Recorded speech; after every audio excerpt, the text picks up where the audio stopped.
To be honest, this is a hard one to talk about. I was getting nervous just going over all of it in my head. But I spent 2 years preparing to launch my other YouTube channel called ChannelMaster. Link in the pinned comment below. And it's painful for me to say, but clearly, objectively, I spent too long getting prepared. 2 years! I mean, we only have so much time in life. So, in this video, I'm gonna do something a little bit different. I was thinking earlier today, ruminating about this 2-year period. And at first I thought, okay, this is a lesson about procrastination and perfectionism, obviously. But why was I not able to break out of it for a whole 2 years if it was something so simple? And the more I thought about it, the more I realized it just didn't feel true that it was perfectionism and procrastination alone. It took some mental digging, but now I understand that the problems were something a little bit deeper than that. That this traumatic 2-year period of my life was caused by more factors. Which is why I'm breaking this video into 3 pieces. One for each core lesson to be learned from my mistakes. And yeah, I know it's not great to break up a video into multiple parts for YouTube. That's not a great YouTube strategy. But most important is that I succeed at this 30-day challenge, posting 1 video to YouTube every single day. I am not going to allow myself to break that. I just realized this topic was getting too large and there were 3 ideas that were coming more prominently, each separate from each other. So I don't want to bore you with a 30-minute video.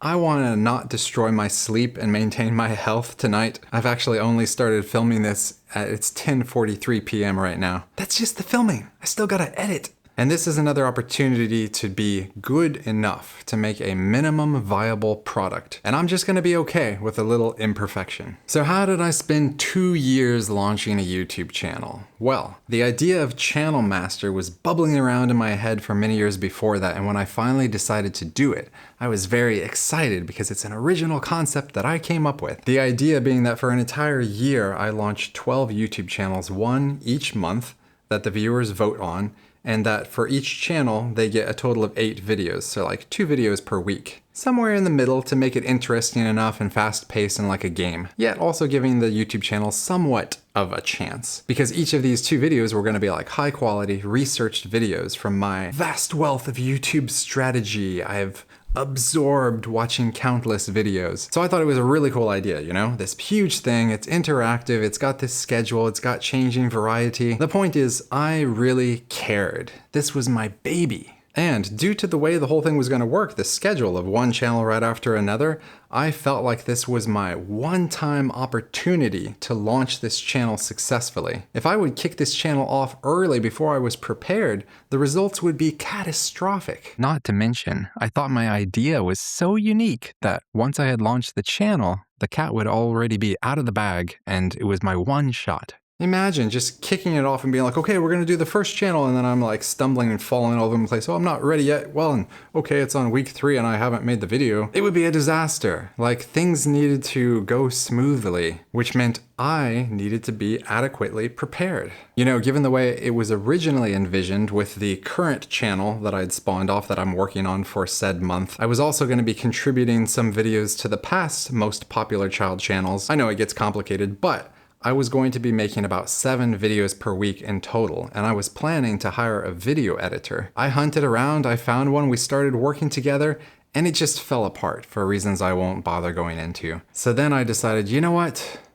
Maybe we should just keep this simple, and I need to actually edit the videos myself. So I need to be faster. I need to be capable. I need to be more efficient. And I thought I had the answer, which was DaVinci Resolve. I was using Final Cut Pro to edit my videos before, but this new shiny kid on the block, DaVinci Resolve, has way sorts of more options for being efficient, making templates, reusable things that could mean speeding up the production of a video. So what did I do? Well, I dove in and I started watching tutorial after tutorial. Many tutorials, you probably wouldn't believe how many I watched. And I also adjusted my expectations of ChannelMaster. I said, okay, I'm only ever gonna focus on the current channel that I'm creating, and the past channels will just be in the past. I'm not gonna be making videos for those. So maybe just 2 to 3 videos per week. So I had my plan, I was learning this new, more efficient software. Also, I wanted to make some hardware upgrades. I'm watching videos all the time to learn how to do things more properly on YouTube,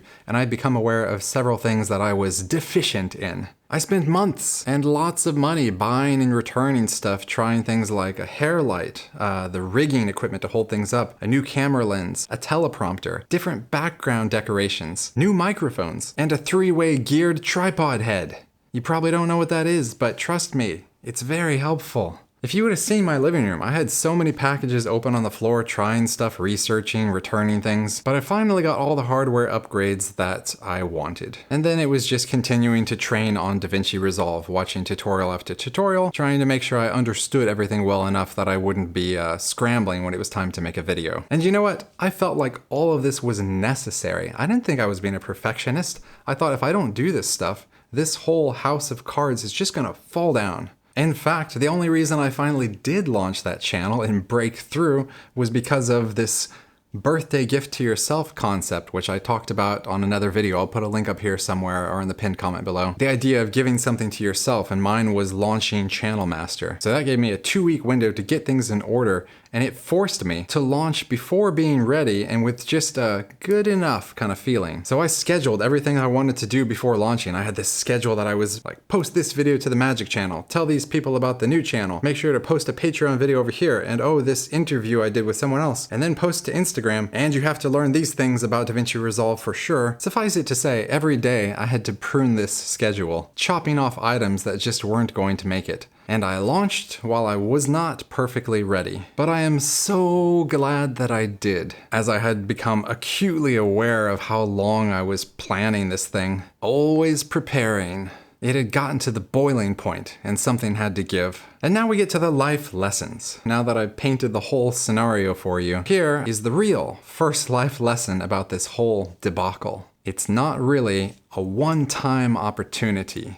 And I felt like it was. The whole concept is built around 12 channels, 1 per month. It's a unique idea. No one's ever done it before. This is my only chance to get it right. Otherwise, everything will just fall apart. And here's the reality. The first channel I launched off of ChannelMaster did not go for 1 month. It went for about 4 months. And guess what? No one cared. At least not as much as I did. Sometimes we can be the hardest critics of ourselves. What I think is actually important is that even if I miss deadlines on YouTube, which I would prefer not to do, more important is that I'm putting out good content, videos that people enjoy to watch. That's what people will actually care about and enjoy, not necessarily sticking to my timetable. You know, I just thought it was going to be so embarrassing if I failed to keep this plan together, because that was the whole idea. But literally, no one cares. No one cares about you as much as you think. That's the spotlight effect, a well-known psychological fallacy. Everyone's too busy living their own lives. So just accept your mistake and move on and make something people do care about. So coming back to this one-time opportunity, I really felt like it was my one shot. But I think in life, there are actually very few one-time opportunities. And when you start to feel that way, it creates such a pressure for things to be right. I think most of the time you might feel like it's a one-time opportunity, and actually it's something that you could fail at and try again. But even if it really were some one-time opportunity, and even if you did fail, there are going to be other good opportunities in life ahead of you. That's not the end of life. You'll just have to pivot and adjust. The alternative is preparing for years of your life to be just good enough for that one shot. You gotta care, but you can't care that much. Instead, much more important is taking timely action and then improving faster. So don't let whatever project or thing it is you want to work on or kick off